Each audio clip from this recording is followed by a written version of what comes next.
تری ان اللہ انزل من السماء ماء، کیا تم نے دیکھا نہیں کہ اللہ نے اتارا آسمان سے پانی، فاخرجنا بہ ثمرات، پھر ہم نے پھر ہم نے اس کے ذریعے سے پھل اور میوے نکال دیے زمین سے، مختلفا الوانھا، جن کے رنگ جو ہیں بڑے ایک دوسرے سے مختلف ہیں، ومن الجبال، اسی طرح پہاڑوں میں بھی تم دیکھتے ہو، جدد، دھاریاں ہیں، یہ دھاریاں خاص طور پر کاغان جاتے ہوئے بہت نظر آتی ہیں کہ ایک پہاڑ ہے اس میں دھاریاں پڑی ہوئی ہیں، یعنی کوئی ایک سٹریٹم ہے لال رنگ کا معلوم ہوتا ہے، اس کے بعد کوئی اور چٹان ہے بالکل تختی کی طرح کی، وہ کسی اور رنگ کی ہے، تو اسی کی طرف ذکر ہو رہا ہے۔ پھر من الجبال جدد، بیض، سفید، وحمر، اور لال، مختلف الوانھا، ان کے بھی رنگ مختلف ہیں، وغرابیب سود، اور بعض اتنے کالے کہ جیسے کوے کالے ہوتے ہیں، اتنے سیاہ رنگ کے پہاڑ۔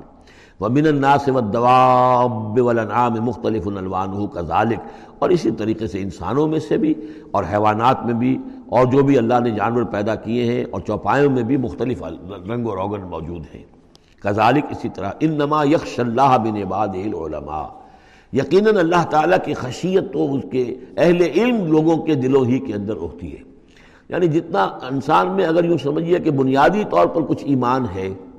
تو جتنا علم اس کا بڑھتا جائے گا، وہ کائنات کا مطالعہ بڑھتا جائے گا، زمین کے بارے میں معلومات بڑھیں گی، حیوانات کے بارے میں یا جو نباتات کے بارے میں، تو اس کے اندر خشیت خداوندی بڑھتی چلی جائے گی۔ لیکن وہ ابتدائی ایمان اگر نہیں ہے تو کچھ نہیں، پھر آنکھیں بند ہیں، پھر تو یہ کہ وہ بڑی سے بڑی نشانیاں اللہ کی دیکھ رہے ہیں، انہیں اللہ پھر بھی یاد نہیں آتا،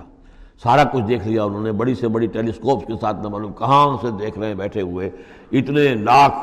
جو ہے لائٹ ایئرز کے فاصلے پر، لیکن اللہ نظر نہیں آتا انہیں۔ اس لیے البتہ اگر تھوڑا سا بھی ایمان انسان کے پاس ہو اور پھر علم ہو تو پھر اس سے اللہ کی عظمت مزید منکشف ہو رہی ہے، اللہ کی کبریائی کا انکشاف اور ہو رہا ہے، اللہ کی صناعی کا، اللہ کی قدرت کا، اللہ کے علم کا، اللہ کی حکمت کا، ان تمام چیزوں کی وجہ سے پھر ان میں خشیت خداوندی بڑھتی چلی جاتی ہے۔ ان اللہ عزیز الغفور، یقیناً اللہ تعالیٰ زبردست ہے اور بخشنے والا ہے۔ ان الذین یتلون کتاب اللہ واقاموا الصلاۃ وانفقوا مما رزقناہم سرا وعلانیۃ یرجون تجارۃ لن تبور، یقیناً وہ لوگ کہ جو تلاوت کرتے ہیں اللہ کی کتاب کی اور نماز قائم کرتے ہیں اور وہ خرچ کرتے ہیں اس میں سے جو ہم نے انہیں دیا ہے، یعنی اللہ کی راہ میں خرچ کرتے ہیں، سرا وعلانیۃ، خواہ خفیہ طور پر اور خواہ اعلانیہ، یرجون تجارۃ، یہ وہ لوگ ہیں جو اس تجارت کے امیدوار ہیں، لن تبور، جس میں کبھی کوئی گھاٹا نہیں ہوگا۔ یہ تجارت ہے، تجارت جیسا کہ سورہ صف میں ہم دیکھیں گے، یا ایھا الذین آمنوا هل ادلکم علی تجارۃ تنجیکم من عذاب الیم، اہل ایمان کیا ہم تمہیں بتائیں وہ تجارت جو تمہیں دردناک عذاب سے چھٹکارا دلا دے۔ یہ بھی تجارت ہے،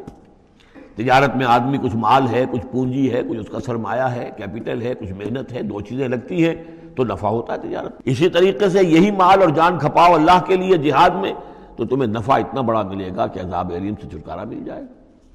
قرآن مجید وہ الفاظ استعمال کرتا ہے کہ جو عام لوگوں کی سمجھ میں بھی آ جائیں۔ اللہ نے خرید لیے ہیں اہل ایمان سے ان کے دل اور جانیں جنت کے عوض، ان اللہ اشتری من المؤمنین انفسهم واموالهم بان لهم الجنہ، تو یہاں بھی وہی لفظ تجارت۔ اللہم ربنا اجعلنا منہم یرجون تجارۃ لن تبور لیوفیہم اجورہم ویزیدہم من فضلہ، تاکہ اللہ تعالیٰ بھرپور ان کو ان کے پورے اجر جو ہیں وہ تو پورے دے دے اور پھر مزید اضافہ کرے اس میں اپنے فضل سے۔ ان اللہ غفور شکور، یقیناً اللہ تعالیٰ غفور ہے اور شکور ہے، بخشنے والا، اور جو غلطی ہو جائے اس کو معاف فرمانے والا، اور جو کوئی اللہ کی راہ میں کوئی نیکی کا کام کرتا ہے تو اس کی بہت قدر کرنے والا۔ والذی اوحینا الیک من الکتاب، اور اے نبی جو چیز ہم نے آپ پر اب بھیجی ہے اور وہی کی ہے کتاب میں سے، هو الحق مصدقا لما بین یدیہ، وہ حق ہے تصدیق کرتے ہوئے آئی ہے اس کی جو اس کے سامنے موجود ہے۔ ان اللہ بعبادہ لخبیر بصیر، یقیناً اللہ تعالیٰ اپنے بندوں کو دیکھ رہا ہے اور باخبر ہے۔ ثم اورثنا الکتاب الذین اصطفینا، پھر ہم وارث بناتے ہیں اپنی کتابوں کا، اپنی کتاب کا جن کو ہم چن لیتے ہیں۔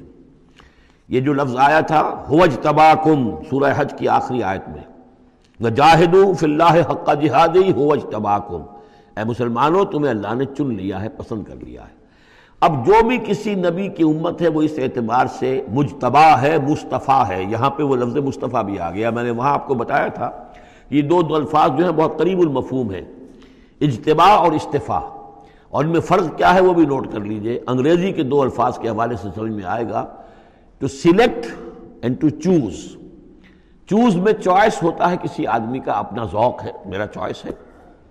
اور سلیکشن میں کوئی مقصد ہوتا ہے، سلیکشن فار سم تھنگ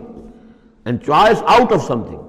تو اس طریقے سے یہ دونوں الفاظ جو ہیں، اجتباء جو ہے وہ در حقیقت سلیکشن ہے، اور استفاء پسندیدگی چن لینا۔ اور یہ دونوں الفاظ حضور کے لیے بھی، محمد مصطفیٰ احمد مجتبیٰ، اور امت کے لیے بھی، وہاں آیا تھا ہوا اجتباکم، یہاں لفظ استفاء آ گیا۔ پھر ہم اس کتاب کا وارث بنا دیتے ہیں اپنے ان بندوں کو جنہیں ہم نے پسند کر لیا ہوتا ہے، من عبادنا، اپنے بندوں میں سے، فمنہم، لیکن بعد میں ہوتا کیا ہے، ان میں سے کچھ ہوتے ہیں اپنے نفس پر ظلم کرنے والے، جس کا ذکر قرآن مجید میں آتا ہے، سورہ شورى میں بھی آئے گا، لفی شک منہ مریب وان الذین اورثوا الکتاب من بعدہم لفی شک منہ مریب۔ بہت سے لوگ جو وارث بنائے گئے کتاب کے انبیاء کے بعد، وہ ان کے بارے میں شکوک و شبہات میں مبتلا ہو جاتے ہیں۔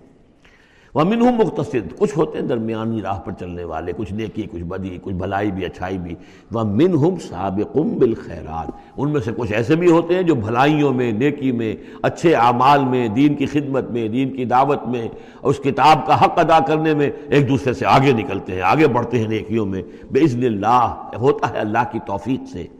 ذالک هو الفضل الکبیر، یہ بہت بڑی فضیلت ہے۔ جنات عدن یدخلونہا، ان کے لیے تو وہ باغات ہوں گے، ریزیڈینشل گارڈنز، رہنے والے جس میں داخل ہوں گے، یحلون فیہا من اساور من ذہب ولؤلؤا، انہیں پہنائے جائیں گے اس میں کنگن سونے کے اور موتی، ولباسہم فیہا حریر، اور ان کا لباس جو ہے اس میں ہوگا ریشم کا۔ یہ الفاظ جو کہ تم سورہ حج میں بھی آ چکے ہیں۔ وقالوا الحمد للہ الذی، اب یہ معاملہ کن کا ہے؟ سابق بالخیرات کا۔ کچھ لوگ اس کی تعویل کرتے ہیں کہ وہ سارے جو بھی ہوتے ہیں امت کے اندر، چاہے وہ ظالم لنفسہ ہوں اور چاہے منہم مقتصد ہوں، ان سب کے لیے یہ ساری خوشخبریاں ہیں، اس لیے کہ ہم چاہتے ہیں بغیر کوئی محنت کیے، کوشش کیے، قربانی دی، ہمیں اونچے مقامات مل جائیں، تو وہ تعبیر کرتے ہیں کچھ لوگ۔ حقیقت میں یہ سارا معاملہ ہے سابق بالخیرات کا، آخری کیٹیگری کا۔ وقالوا الحمد للہ الذی اذھب عنا الحزن، اور جب وہ جنت میں داخل ہوں گے تو وہ کہیں گے کل تعریف اس اللہ کی ہے، کل شکر اس اللہ کا ہے جس نے ہم سے غم کو دور کر دیا۔ ان ربنا لغفور شکور، یقیناً ہمارا پروردگار بہت بخشنے والا، بہت قدر افزائی فرمانے والا ہے۔ الذی احلنا دار المقامۃ من فضلہ، جس نے ہمیں یہاں اس آباد رہنے والے گھر میں لا اتارا، یعنی اس کا فضل ہے، اس کا کرم ہے، اس کی نعمت ہے کہ ہم یہاں پہنچ گئے۔ جیسے کہ اس سے پہلے ہم نے پڑھا تھا الحمدللہ الذی ہدانا لہذا وما کنا لنہتدی لولا ان ہدانا اللہ، کل تعریف اس اللہ کی اور کل شکر اس اللہ کا ہے جس نے ہمیں یہاں تک پہنچا دیا، ہم ہرگز نہ پہنچ پاتے اگر اللہ ہی ہمیں نہ پہنچاتا۔ وہی بات یہاں ہے، وقالوا الحمدللہ الذی اذھب عنا الحزن ان ربنا لغفور شکور الذی احلنا دار المقامۃ، جس نے ہمیں اس آباد رہنے والے گھر میں لا اتارا اپنے فضل سے۔ لا یمسنا فیہا نصب، کہ ہمیں یہاں نہ تو اب کوئی مشقت جھیلنی پڑے گی، ولا یمسنا فیہا لغوب، نہ ہمیں یہاں کوئی تکان طاری ہوگی۔ والذین کفروا لہم نار جہنم، اس کے برعکس جو لوگ کفر کر رہے ہیں ان کے لیے ہوگی آگ جہنم کی۔ لا یقضی علیہم، نہ تو ان کو موت آئے گی، نہ تو ان کا معاملہ، ان کا قصہ چکایا جائے گا، فیموتوا، کہ وہ مر جائیں۔ موت تو اس وقت جو ہے ان کی بہت بڑی خواہش ہوگی، یدعون ثبورا، وہ پکاریں گے موت کو۔ ولا یخفف عنہم من عذابها، نہ ہی اس کے عذاب میں کوئی تخفیف کی جائے گی۔ کذالک نجزی کل کفور، اسی طرح ہم بدلہ دیتے ہیں ہر ناشکرے کو۔ وہم یصطرخون فیہ، اور وہ اس میں چیخیں گے، چلائیں گے، دہاڑیں گے، شور مچائیں گے، فیہا ربنا اخرجنا نعمل صالحا، پروردگار ہمیں یہاں سے نکال دے، ہم نیک عمل کریں گے، غیر الذی کنا نعمل، وہ نہیں کریں گے جو ہم پہلے کرتے رہے ہیں۔ اولم نعمرکم ما یتذکر فیہ من تذکر، کیا ہم نے تمہیں وہ عمر نہیں دی تھی دنیا میں کہ اس عمر میں جس نے بھی سبق حاصل کیا اس میں کیا؟ یہ جو جنت میں ہم نے داخل کیا ہے، کیا انہوں نے وہی اسی دنیا میں، دنیا کے اس غیب کے پردوں میں رہتے ہوئے کیا انہوں نے ہمیں نہیں پہچانا؟ کیا ہم اپنی عاقبت کو سنوارنے کی کوشش نہیں کی؟ اولم نعمرکم ما یتذکر فیہ، وہ عمر تمہیں بھی دی گئی تھی جس میں جس نے بھی سبق حاصل کیا اور ہدایت حاصل کی اسی عمر میں انہوں نے بھی کی تھی۔ وجاءکم النذیر، تمہارے پاس خبردار کرنے والا آ گیا تھا۔ فذوقوا فما للظالمین من نصیر، تو اب چکھو مزہ اس عذاب کا، اور ظالموں کے لیے کوئی مددگار نہیں ہے۔